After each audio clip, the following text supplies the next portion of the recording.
Hello friend, आज की बहुत बड़ी खबर तुर्की से है। तुर्की के ऊपर अमेरिकी द्वारा सैंक्शंस लगा दिए गए हैं। तुर्की के ऊपर S-400 खरीदने की वजह से सैंक्शंस लगाए गए हैं।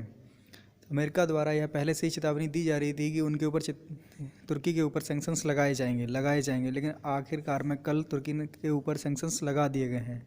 जानते हैं पूरी खबर के बारे में। उससे पहले आपको बता दूंगा, आप हमारे चैनल को सब्सक्राइब कर लीजिए अगर आप हमारे चैनल पर नए हैं तो। जैसा कि आप सभी जानते हैं कि तुर्की काफ़ी लंबे समय से काफ़ी आक्रामक रवैया अपनाए हुए था, जिसके कारण तुर्की कई देशों की नज़रों में चढ़ा हुआ था, जैसे कि European country, Germany, France, Britain और ख़ासकर अमेरिका की तो बिल्कुल भी नहीं सुन रहा था। इसी के कारण रसिया से जो उसने यानी रूस से जो S-400 डिफेंस सिस्टम ख़रीदा था, उसके कारण अमेरिका ने तुर्की के ऊपर सैंक्शंस लगाए हैं और इसको S-400 को वापस करने के लिए अमेरिका अड़ा हुआ था। कह रहा था बार बार कि आप S-400 को रूस को वापस कर दो। और ये सभी इसराइल का काफ़ी दबाव इसराइल बना रहा था अमेरिका के ऊपर कि आप तुर्की के लिए कुछ करो, कुछ करो, कुछ करो। इसी की वजह से अमेरिका में काफ़ी समय से इसके ऊपर बहुत ज़्यादा चर्चाएं होती थी कि तुर्की के ऊपर किस तरह से फ़ैसला लिया जाए। इसी कारण डोनाल्ड ट्रंप जाते जाते इतिहास में अपने नाम यह दर्ज करा के जाना चाहते हैं। अभी भी उन्होंने कई ऐसे कार्य करते जा रहे हैं लगातार। अपने जाने से पहले अगले महीने उनका कार्यकाल समाप्त होने वाला है इसी वजह से। और फ्रांस तो जैसे कि चिढ़ा हुआ है ही है पहले से तुर्की से, क्योंकि तुर्की बिल्कुल खुल्लम खुल्ला फ्रांस से लड़ने के लिए तैयार बैठा है। इसी की वजह से तुर्की के जैसे कि हाल ही दिनों में बहुत सारे कार्य किए हैं उन्होंने, जैसे कि अपने समुद्री क्षेत्र में जो कि ग्रीस से लगता हुआ बॉर्डर है उनका, वहाँ पर उन्होंने अपने तेल रिसर्च के लिए काफ़ी बड़ा भंडार खोजा था, जिसकी वजह से तुर्की की इकोनॉमी में बहुत अच्छी इफ़ेक्ट पड़ेगा इसके कारण यूरोपियन कई कंट्रीज तुर्की के बिल्कुल विरोध में जाते हुए नज़र आ रहे थे। और फ्रांस तो यहाँ तक कि अपने राफेल विमान भी भेज दिए थे ग्रीस में तुर्की से लड़ाई करने के लिए।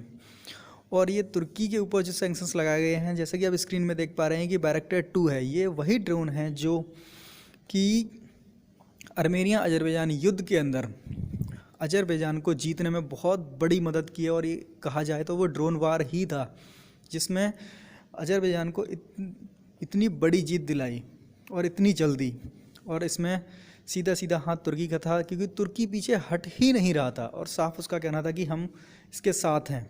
और इसी का फ़ायदा, जैसे कि वो कहते हैं कि एक अजरबैजान में एक कहावत है कि we are Turks, 2 state 1 nation, मतलब कि अजरबैजान और तुर्की दोनों भाई भाई हैं एक तरीके से, और दोनों ही जगह तुर्क्स रहते हैं।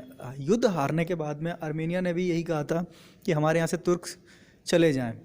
और तुर्की काफ़ी समय से हर देशों में उसकी सेना, कई देशों में सेनाएं लड़ने में लगी हुई हैं, जैसे कि लीबिया के अंदर जो कि सरकार है वहाँ पर, उसके साथ में वहाँ पर तुर्की की सेना वहाँ पर उनका साथ दे रही है, जो कि वहाँ के विद्रोही दल हफ्तार हैं उनसे लड़ाई करने में।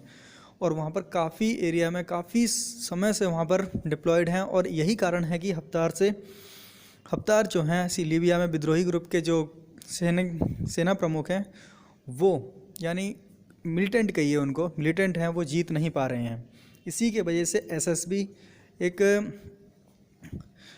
तुर्की की रक्षा प्रणाली है, रक्षा कहें तो कंपनी है, जिसके ऊपर अमेरिका ने सैंक्शंस लगाया है।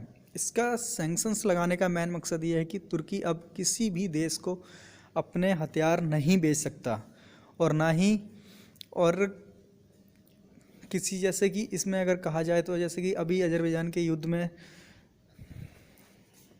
साथ दिया था, तुर्की की कंपनी प्रेसिडेंसी ऑफ डिफेंस को अमेरिका द्वारा प्रतिबंधित कर दिया गया है। इसका मतलब यह है कि ये तुर्की की जो कंपनी थी, ये सरकारी कंपनी थी और ये कंपनी हथियार बनाती थी और जो कि ड्रोन भी बनाती थी, जो अजरबैजान के युद्ध में इस्तेमाल हुआ था। यही कारण है कि अमेरिका ने इनके ऊपर प्रतिबंध लगाया, क्योंकि ये काफ़ी ज़्यादा आक्रामक होते जा रहे थे। कई सालों से देखते हुए आ रहे हैं, अमेरिका उनके ऊपर सैंक्शंस लगाने के बारे में सोच रहा था, क्योंकि पिछली साल ही इन्होंने S-400 खरीदा था और 1 साल से अमेरिका उनको वार्निंग दे रहा था कि आप इसको वापस करो। लेकिन एर्दोगन ने ऐसा नहीं किया और एर्दोगन ने उनकी बैटरियां भी इस्तेमाल की।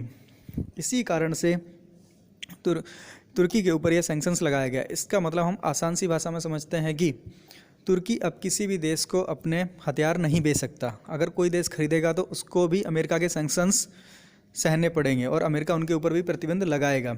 यही कारण है कि अब तुर्की की अर्थव्यवस्था पहले से ही काफ़ी ज़्यादा खस्ता हाल थी, अब और ज़्यादा हो जाएगी, क्योंकि उनका एक बहुत बड़ा भाग काफ़ी ज़्यादा रक्षा प्रणाली में निवेश करता था और काफ़ी ज़्यादा एक्सपोर्ट करता था। विदेशी कई देशों के अंदर उनके हथियार बेचे जाते थे और उनका यही रवैया उनके लिए काफ़ी ज़्यादा खतरनाक होता जा रहा है।